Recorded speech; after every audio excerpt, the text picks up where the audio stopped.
First of all, a temperature check is a moment in time. The fact that a person doesn't have a fever right now doesn't mean that they aren't already infected and that they couldn't infect somebody going forward. So it's not necessarily proof of anything.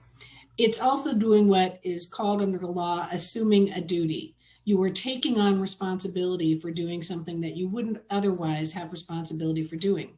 Once you assume that duty and take on the responsibility, if you don't do it right, you can be held responsible for that.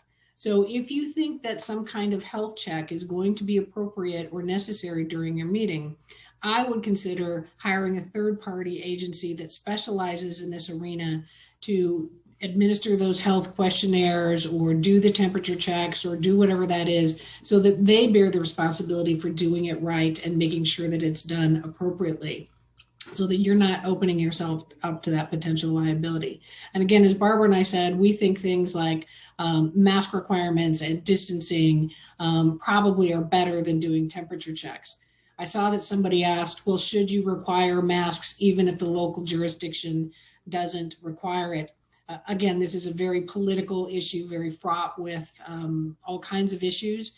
But at this point, the CDC is still recommending on a national basis that everybody wear masks, and in fact is recommending double masking in most places.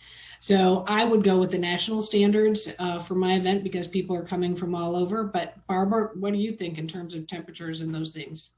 Yeah, so definitely I agree with you, Lisa, that the group can have more stringent restrictions than what the local area requires.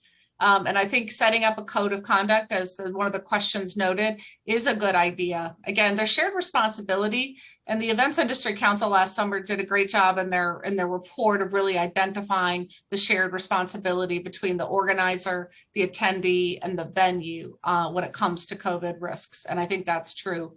I absolutely agree as to the third-party provider.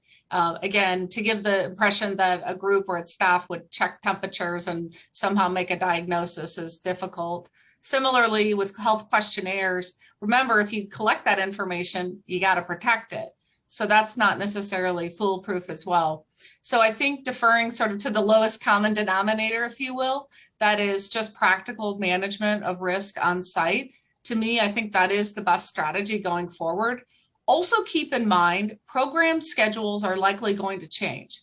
It would take a hotel or a venue a lot more time, I should say, probably, maybe up to a half hour to turn a room in terms of doing the cleanliness, wipe downs and whatnot. And so groups need to think about how their schedules will change as well. You don't want to rush things like that. You obviously want to look at different strategies. And, I know that impacts food and beverage service in particular, and we can certainly talk more about that question.